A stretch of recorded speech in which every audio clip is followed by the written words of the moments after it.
your host, Sai Ali, Chaplain Sai Ali, aka the Chisel Chaplain, welcoming you to our podcast called Project Resurrection.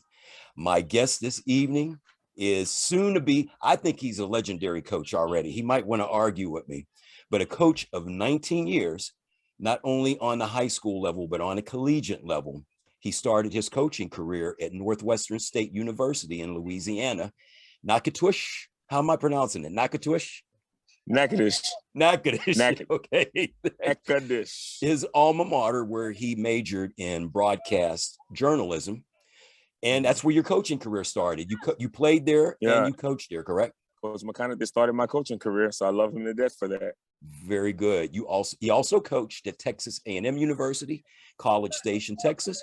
Coached at the University of the Incarnate Word in San Antonio, followed by several high school stops.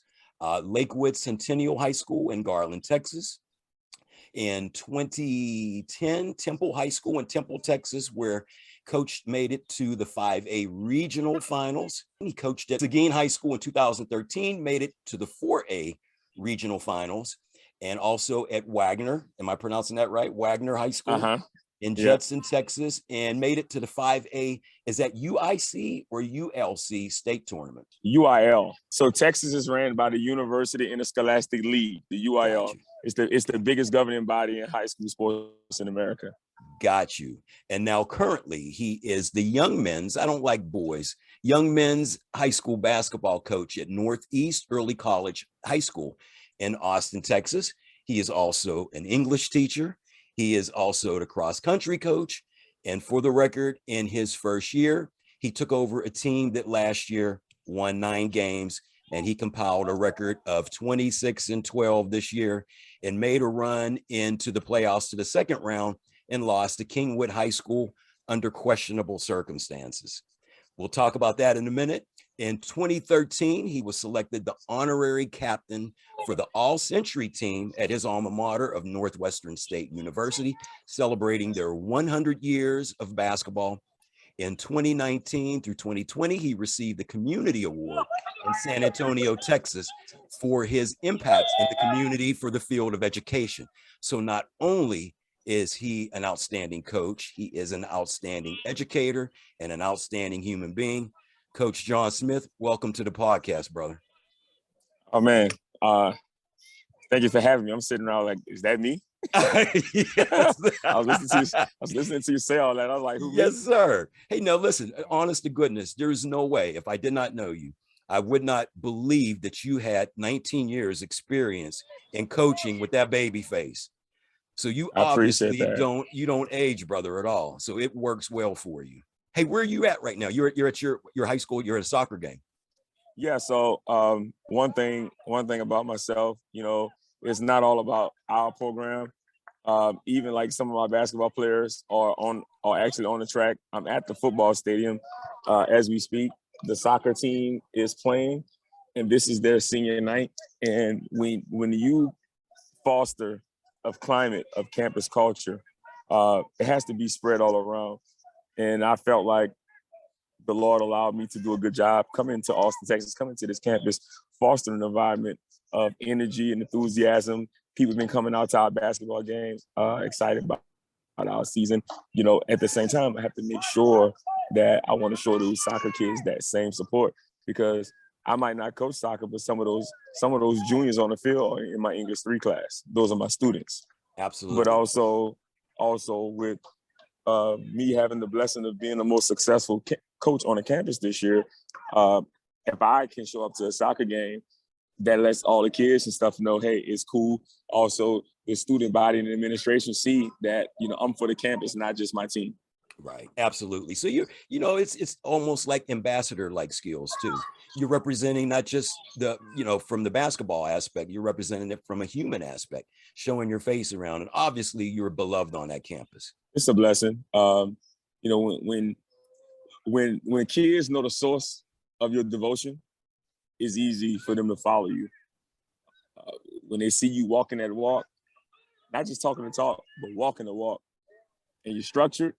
And again, when they know the source of your devotion, it's easy for them to follow you because, you know, every Wednesday we do Bible study and, you know, do some FCA stuff. That's and beautiful. we pray before every game.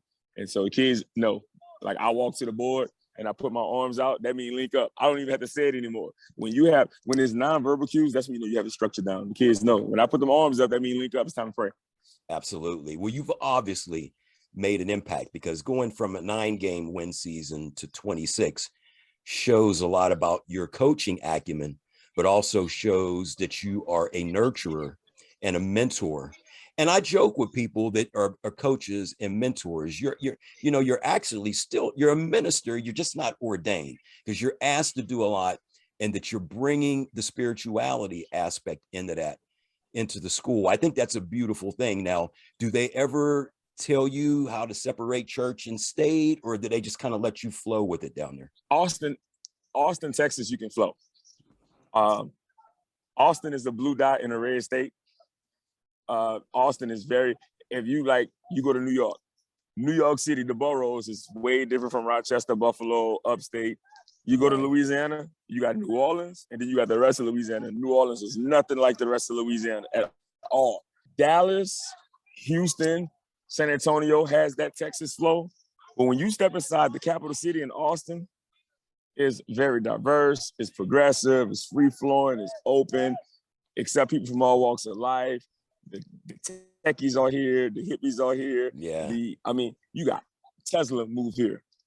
Google's here, Samsung's here, Facebook's here, you know, Hewlett Packard, Dell. That's telling you got a progressive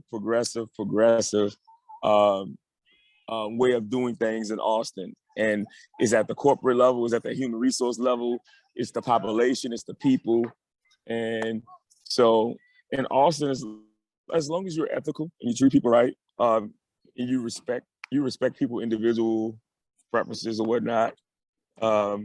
But when you're hosting and you have something going that's positive, students, parents, administration, everybody is more likely to buy in. Because again, you know, I come to an inner city school that was once a story power once upon a time, but due to gentrification, the population of the school and the enrollment has been decreasing. A lot of the people, a lot of the parents and stuff, older families have been forced to move out, which means when people move out, the kids go away. Right. So I've been able to come in here by the grace of God and try to make them feel like they matter, that they don't have to take a back seat to people on the other side of the highway or people that's on the other side of town by the lakes and everything, that you matter as well. So I'm thankful that the platform that I have is not for me. The Lord allowed me to be well-traveled and coach in different spots and do what I need to do to serve kids. So even though I may be at, you know, a school that don't have the resources and the facilities and the finances of some of the more suburban powers, you know, not being arrogant when I say this, but I have more cachet than majority of these coaches in the area. So me coming to this school, I'm able to use that celebrity and bring media and light to a campus that they did not want to cover, but they're forced to cover because I'm here. Well, they're doing it now, and you're doing an outstanding job there. Now, you brought up New Orleans. That's where you grew up at. Take me back there. What was life like growing up in New Orleans? Laissez le bon temps rouler, le chef. Yeah, bon. Very good. New Orleans, good old Louisiana. Yes, sir. The only state in the United States that don't have counties. The rest of y'all 49 states, y'all have counties. In Louisiana, we have parishes. Yes, we don't have absolutely. Counties. So I didn't grow up in a county like all y'all viewers. Why is that? Is that from a French influence or parish? Parishioners of Paris. Okay. King Louis the 14th, Louisiana. King Louis, Louisiana. Orleans, France. We the New Orleans. The original Orleans in France. We're the New Orleans. Okay. I could talk that French all day. That's good. Hey, but listen, a lot of people don't know the backstory of Louisiana and particularly New Orleans. Big thing, Americans. And I'm glad you mentioned that, because I want to make this distinction for your viewers and people around the United States. Everybody like to commercialize that word Cajun. I want some Cajun food. I want some Cajun seasonings. Oh, I'm going to New Orleans to get some Cajun seafood. We don't do Cajun. We're Creole. Our gumbo is Creole. Well, where did that come up? Where did that misnomer come from? Because Cajuns are more of European descent. People from the Canadian descent, Nova Scotia, Acadiana. So Cajun came from Acadiana. Okay. Cajuns is of more European descent. Creole is of African descent. Okay, gotcha. So we're Creole. Yeah, okay. When all the food that people like coming to New Orleans and love all that good food. When you come to New Orleans eating that food, you eating Creole style gumbo. It's different styles. Right. So I just want to say that because when you travel, people go to restaurants and I want Cajun season, I want Cajun this. Well, that's other parts of Louisiana. That's more of the Canadian, European, Absolutely. But that's not us of African descent. So it's the difference between Creole and Cajun. Hey, and this is Part Travel Channel too. So people need to know going in the background of a city. So I'm glad you brought that up. So as far as your basketball career, did you play grade school basketball? Did you play high school basketball? How did that manifest for you? How did you get into basketball? Where did my love for basketball come? Elementary school, I thought I was like a karate ninja. Were you? I was running around kicking people. I was in Blue Line Karate Academy. My mom sacrificed in Blue Line Karate Academy. I was just a boy. I was into wrestling.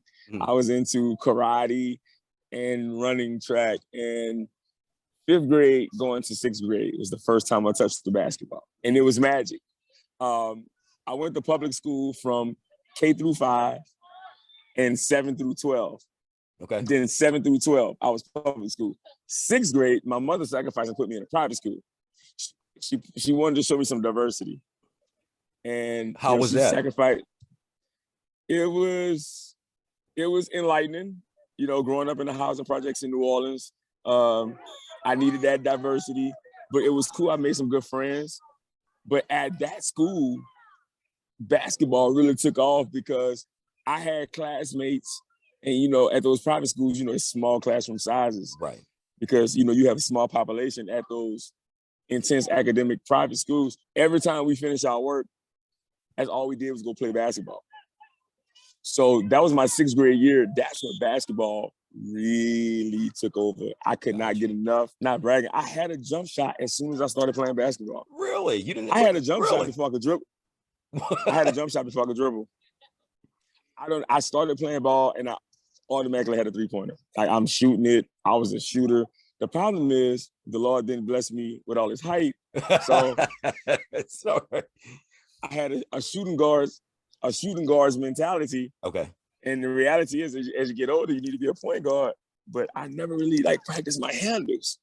So, I used to really the first time I trying to start playing organized ball, AAU summer ball, everybody liked me because I played full court defense and I had a heck of a jump shot.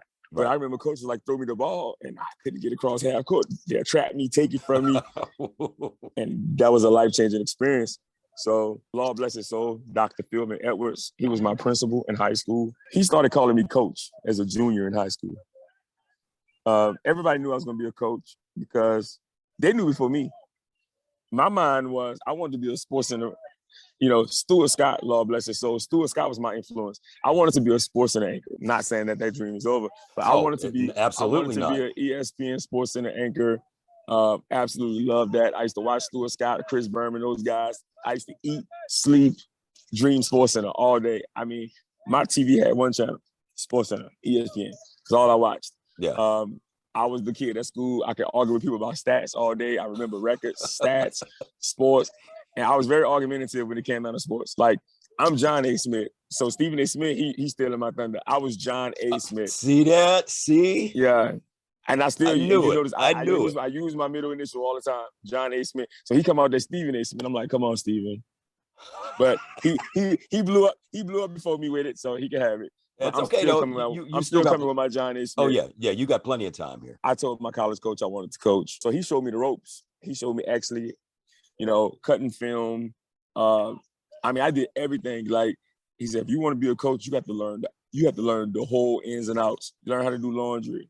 learn how to do inventory, learn how to do scouting reports, learn how to cut up film. I did everything. Our head coach used to mop the floor, sweep this and that. So it was nothing that was above reproach. Hurricane Katrina hit August 29, 2005. That was a life-changing event for the entire city of New Orleans. Yes, it was. Home was underwater. The whole city was underwater. I don't really have childhood baby pictures.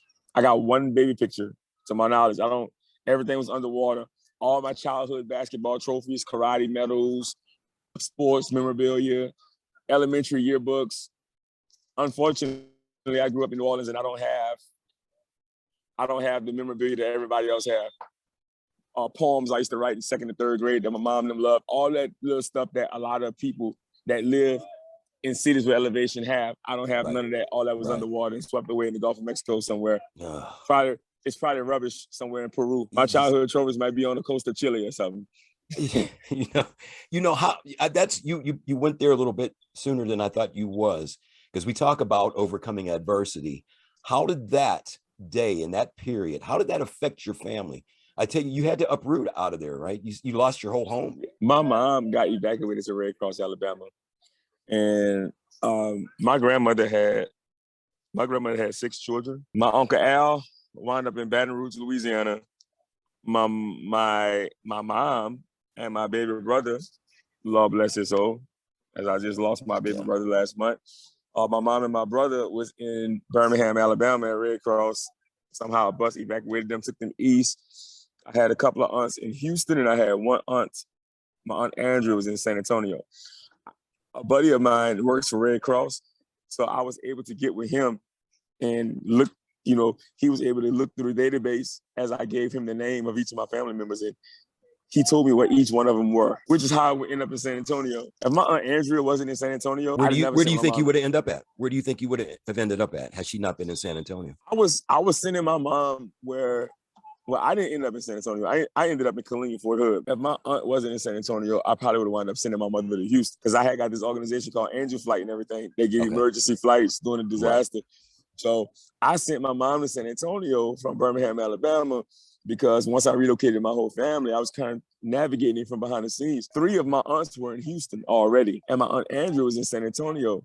So my whole mindset was, my aunt needs somebody. She's in San Antonio by herself. My mom and my brother need to go to San Antonio while my aunt and her kids, so, family could be together. Right. And plus, my best friend and everybody was down there. So it was like a little support system to help them get on their feet. It was a blessing. If I wouldn't have sent my brother, if I wouldn't have sent my mom to San Antonio, would my brother still be alive? Right. Hey, but I understand that. You think that? I understand that.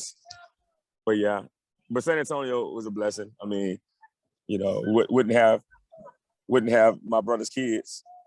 Also, those blessings. Well, those babies. Since you've mentioned that, we'll let our viewers know that you lost your younger brother Quentin this January 9th. January 9th. Just let our viewers know, Coach's younger brother was shot and killed outside of a hookah bar in San Antonio, and they never found who did this as of yet. Correct? Right.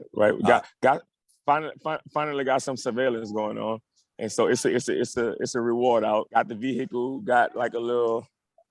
Got sketches. Okay. Of a body. We're gonna get some justice. I'm positive, and I pray each and every night that they do, and I'm sure they will. Now we talk about adversity. You had a lot of things go on in your life. You had the relocation from New Orleans over into San Antonio because of Hurricane Katrina. You lost your brother this year, right smack in the middle of your basketball season. You processed things. It was very impressive for me to watch from afar how you were able to handle your family business, and your brother left behind 4 young children and his wife. And what are the age ranges, or the age ranges for your nieces and nephews? Well, the oldest boy just had a birthday, so they are now 11, 6, 4, and 3. And that's at the time of the murder, it was 11, 5, 4, 3. So when this happened, and you had told me that you got this call around 3 a.m, and you immediately got in the car and left Austin and went to San Antonio. And you lost your brother. You told me what the doctors had said. It's very hard. I can't even put myself in your shoes because I have one sibling and my sister's still here. And I've talked to parents who have lost their children, and there's no way that I can put myself in your shoes. But the way I watched you handle business with your brother's children, your sister-in-law, your brother's wife, your mom, your family, and still be able to make your way back to Austin to coach that team. What was going on in your mind? What was your thought process at that time? Tears, confusion. I was thinking about those kids, how my life would change. I was thinking about my mom losing her baby, what that grief process was like. I was thankful that I was actually like living in Austin, like I wasn't in like Dallas or somewhere, like because I was offered jobs in other cities, but I'm like, man, I could have been far away, you know. But Right. Austin is just, you know, Austin is anywhere from 1 hour to an hour and a half from San hour to an hour and 20. Depends on what part of San Antonio you're going to. Correct. You know, so ballpark, 65, 70-minute drive, which is a normal commute for people that stay in major cities. Right. So Austin and San Antonio is connected. I was able to get there, but I was also, part of me was still thinking about, like, I had these inner city impoverished kids with different, like, socioeconomic levels, and kids that, even though, you know, with my struggle, these kids, I have a bunch of dreamers and kids who deserve me. And I know my brother, like my baby brother, I can hear his voice. I can hear him saying, like, don't use me in no excuse. You know, go take care of them kids, boy. Like, I can hear him. Right. Because he know, like, that's my passion. That's what I love. Yeah. And I also was like, some people say it's idiotic, but it's just who I am. Even in the midst of my lowest moment, I was thinking, all that we've worked for, if I just took like a bereavement leave, my kid's season would go down. And it's not nothing against, like, I love my staff, but, you know, they aren't me. Right. Like, I have a different voice. Like, it's easy for people like in seats 2 and 3, because I've been in seats 2 and 3. Like, it's easy to be like, you know, you got all the answers and all that. Right. That first seat is different. Yeah. When you got, and I know how, I mean, heck, practice is even different if the head coach not there. Right. So just my presence, and that kind of sparked our season 2. The kids is like, holy crap, like, he's here and he's here for us. So it's like, I was torn, to be honest with you, man. I honestly, it was all the grace of God how I was able to balance all that. Do you think your faith, obviously our viewers can just listen to you and see the emotion, your faith carried you through that? Absolutely. And having the community, you're there at Northeast, how did the staff and the players and the community respond when you left San Antonio to go back to coach that game? I can imagine it was very, very emotional for everybody involved. When I walked in the gym, we had a road game, and it was raining. It was like slight rain. So it was cold too. And when I walked in the gym, I could remember kids like, because I wasn't at school, and you saw the Spectrum News article when my point guard was talking. I wasn't at school all day, so the kids were just like, he's here. And, you know, some of them like, oh man, let's go. Like, wow, coach, what's up? Like, you know, coach here. Right.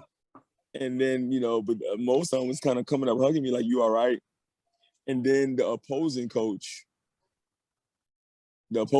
came from cross court, and him and his administration wrote me a card.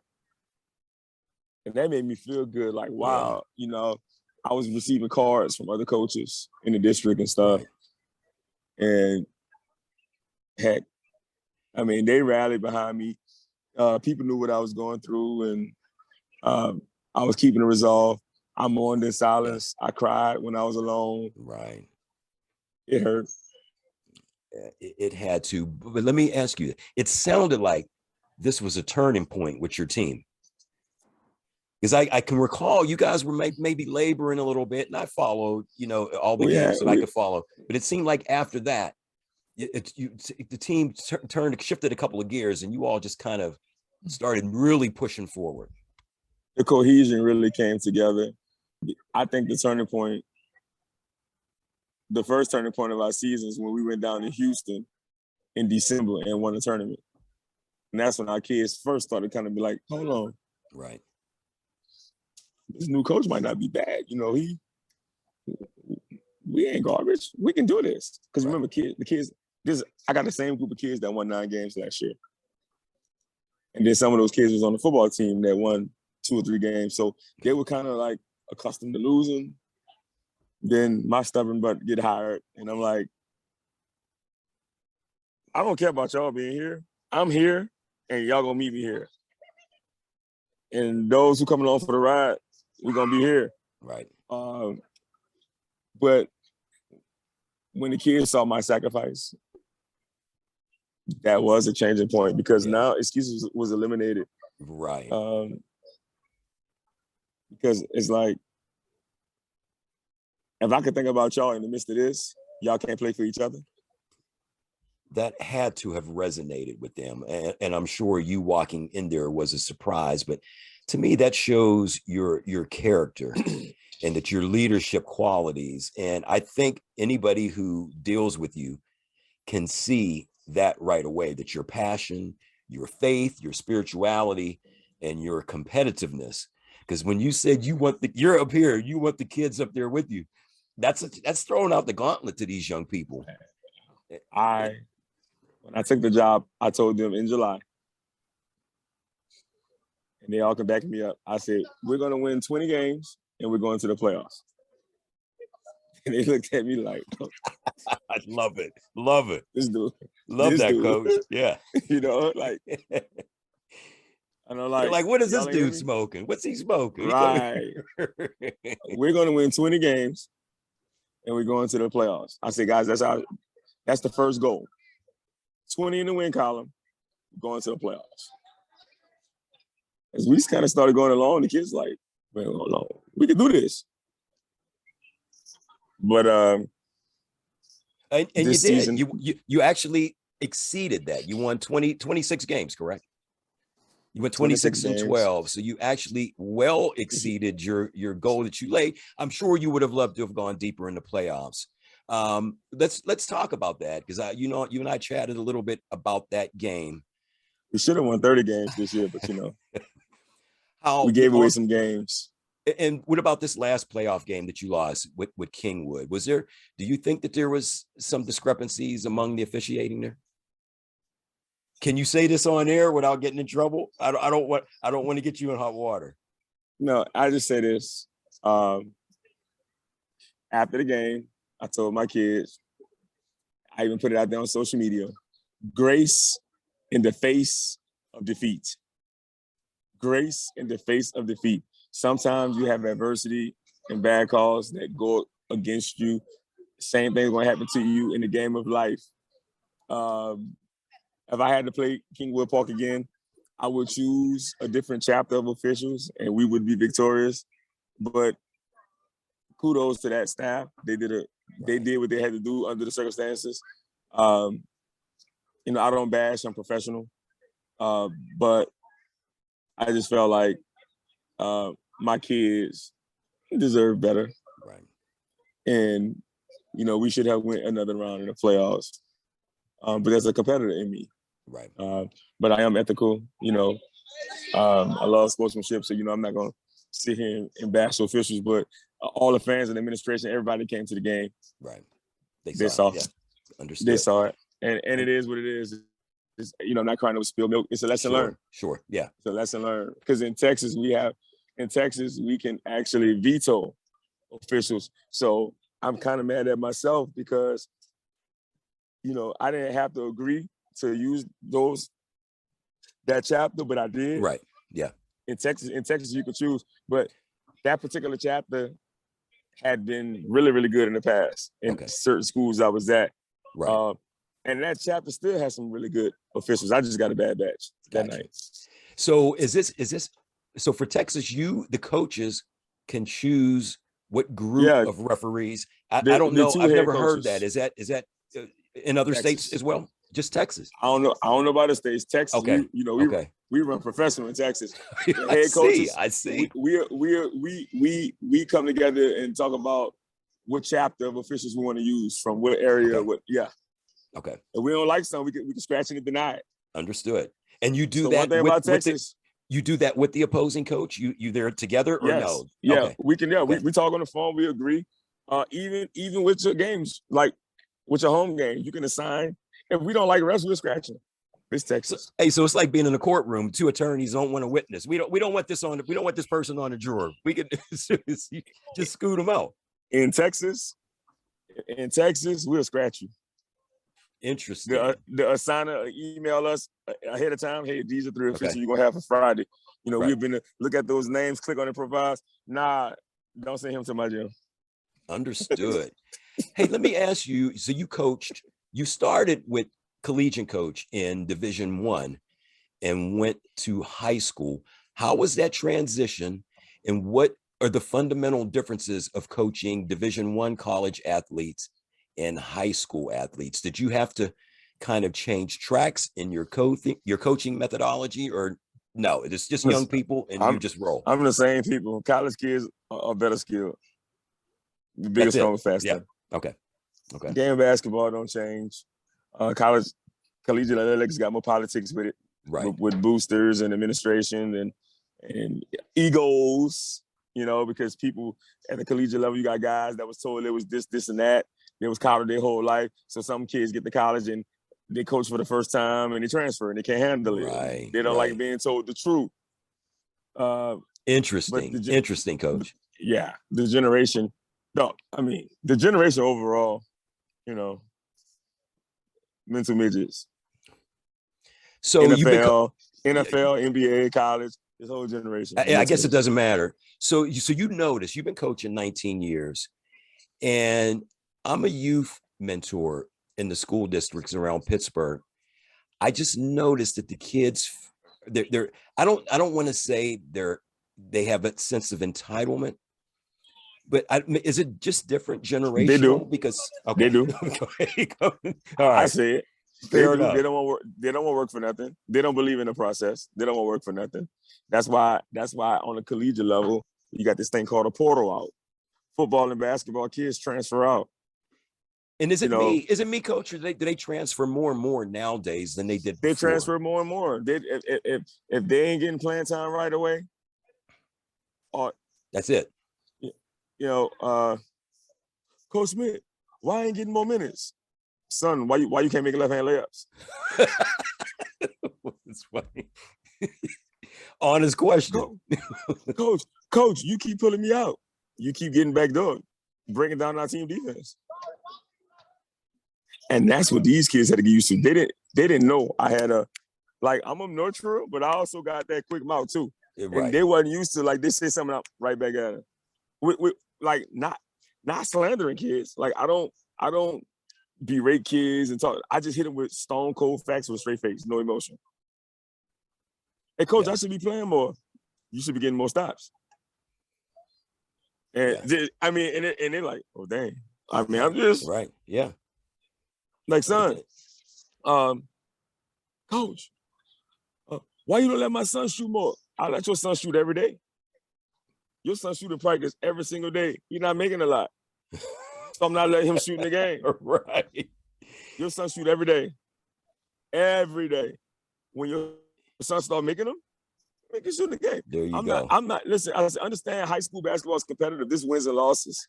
This ain't YMCA trophy, make little Johnny feel good. I am not using varsity basketball in Texas. This is the mecca of high school basketball. This is Texas. I am not using Texas 5A basketball to let your son get his groove in. Right. That's what practice for. That's what extra time in the gym for. Stand more. In the game, he has to be ready when opportunity comes and seize it. I'm not about to let your son just jack up shots just because you and your family here. Y'all want to see little Johnny jack up shots. He shoot every day. We chart him in practice. Yeah, your son shot 25% from the field this week in practice. You think I'm about to be drawing up plays on the line of the game? No, I'm not. You got to get back in the gym. Hey, it sounds like you're very, very straightforward with parents. Straightforward. Do they appreciate you being straightforward, or do they get their little feelings rattled a little bit there? How do they respond to your straightforwardness? I have parent meetings before the season starts. Okay. I have packets. I have structure. I have guidelines. I have rules. I go over everything with the parents. I do Q&A with the parents. The parents got my program handout. The parents read and they sign it and they send it back. Once you sign it, that means you not only listen to the presentation, you participated in the Q&A session, but you read everything that's in those guidelines and bylaws. So now when I'm laying down my structure and I'm following my program, I mean, you really don't have much leeway as a parent to when you signed that packet, as a parent. Yeah. You took that packet home, you and your husband read over for a whole week, and y'all signed it and sent it back, which means you understand everything that's going on. Yeah. So when I'm enforcing something that's inside that packet you signed. Exactly.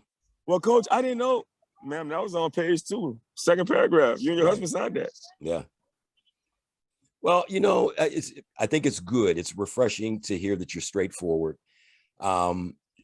Coaching in an inner city school. See, I don't know Austin that well, but is there any nuances other than, you did talk about budgetary things and what school districts have and what school districts do not have, but is there any other things that are challenging for coaching in an inner city school?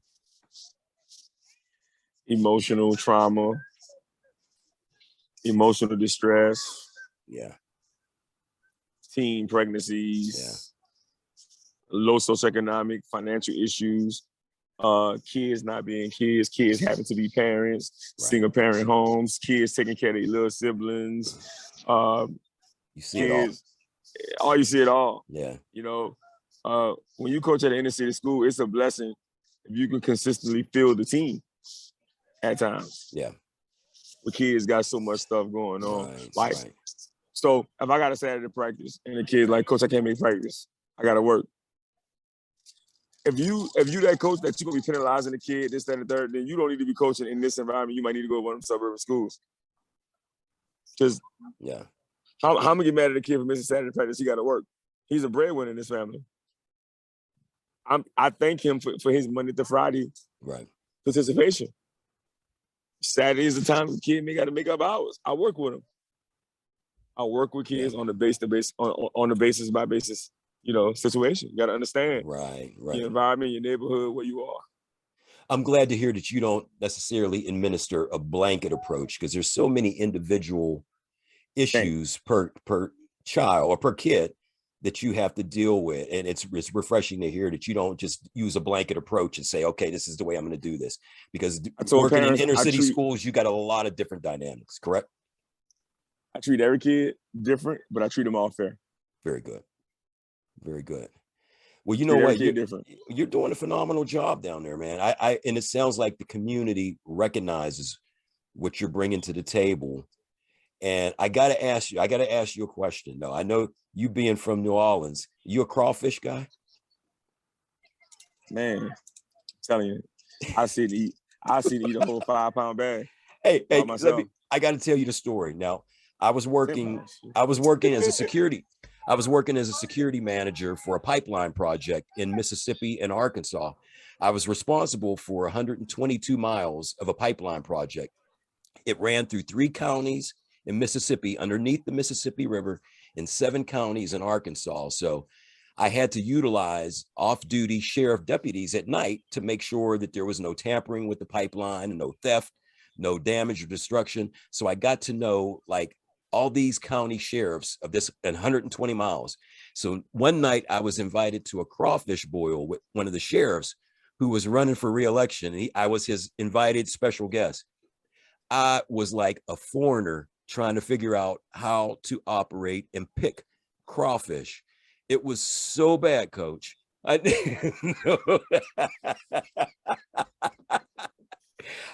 was watching everybody do this so effortlessly.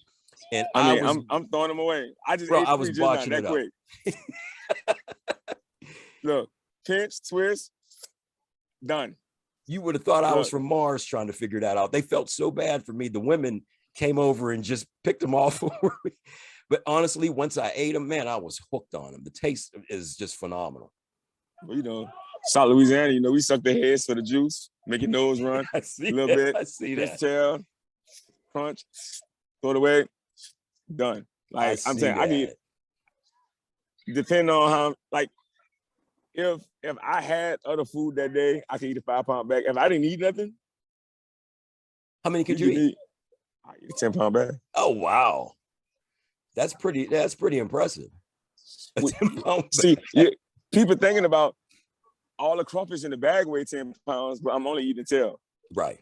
Yeah. The little sliver of meat. Right. So it's really not 10 pounds of meat you're eating. Okay, so it's not as bad as it that sounds. It sounds. It's easier. Yeah. But it's so good. Well, listen, man, I am honored to have you as a guest, and I appreciate you talking about Quentin. I asked you earlier, and you know, could we talk about him? Because I thought it showed such leadership and such compassion, and you're a nurturer. It's just you can't even deny that you're a nurturing individual, not even for young people, but your family and your friends around you, and I've seen that. So, brother, you're a special individual, and I know that one day I will be watching you on ESPN if that's the route you choose to go. But I take it you're going to coach a little bit. You're going to stay in there and coach for a while. I like coaching. I've been offered, you know, all kinds of jobs. Yeah.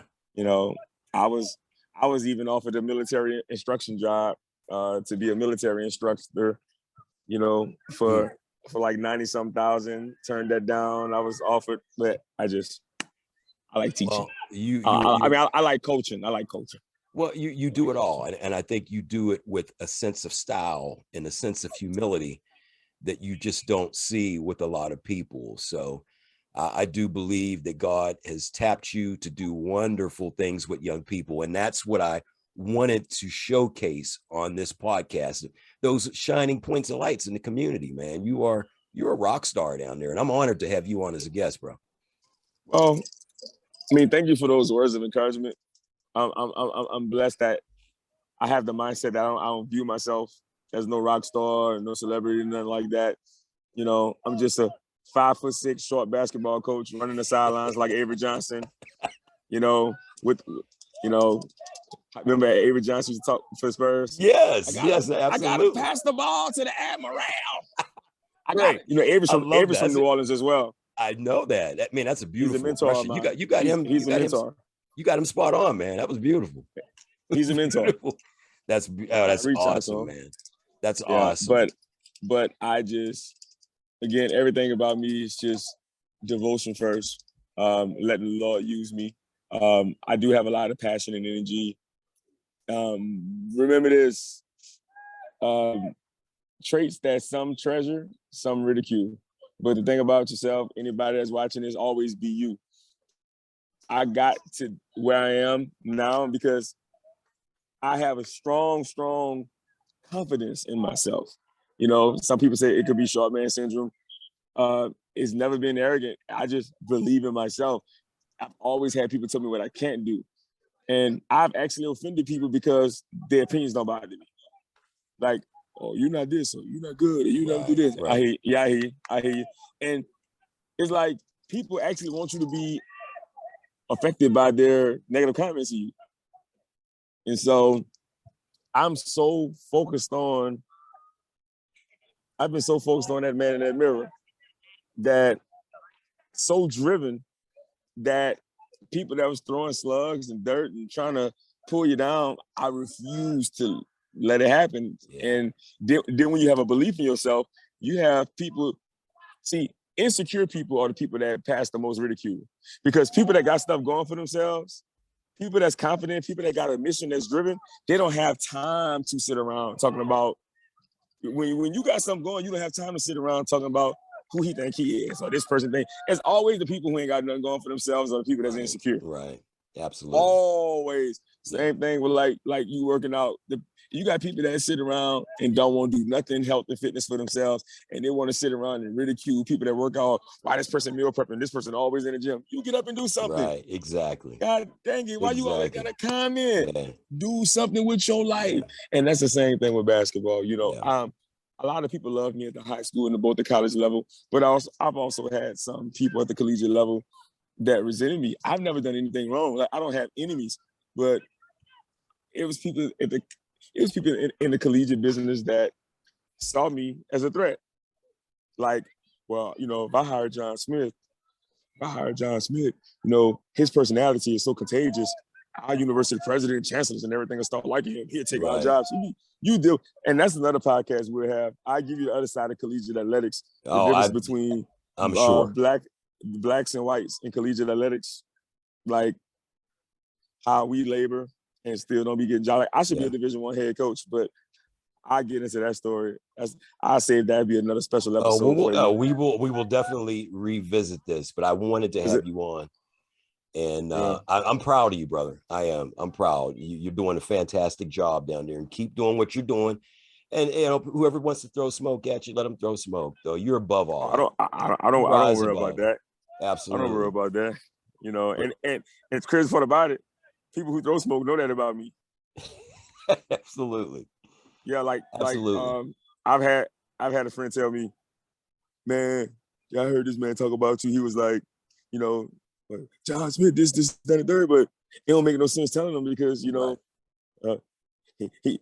he's so into his self-belief, you know, he ain't trying to hear you, you know. So I'm glad he know. Yeah. Well, Coach, I appreciate you coming on. Hey, any social media apps you want people to reach out to you? What's your Twitter account or you got anything you can share with us? Twitter at Coach John A. Smith. Twitter at Coach John A. Smith. Stephen A. I'm coming back for you. Twitter there you at go. Coach John A. Smith. I love that brother Stephen A. Smith, Winston-Salem alum. You know, black journalist doing his thing. He's representing. I love him. He's doing a great job. Twitter at Coach John A. Smith. Shout out to Alpha Phi Alpha Fraternity Incorporated, the oldest, the boldest, the coldest, the original fraternity, Stanford Sports Center, my frat brother, Stuart Scott, may you rest in peace. Another one of my frat brothers, Alphas. We Alpha brothers. We just do it. Yes, sir. Well, there you have it, viewers. A dynamic individual, a great coach, a great leader, a great mentor, and a pillar of that community between San Antonio and Austin. Coach John A. Smith, thank you, brother, for coming aboard Project Resurrection, the podcast. I appreciate you.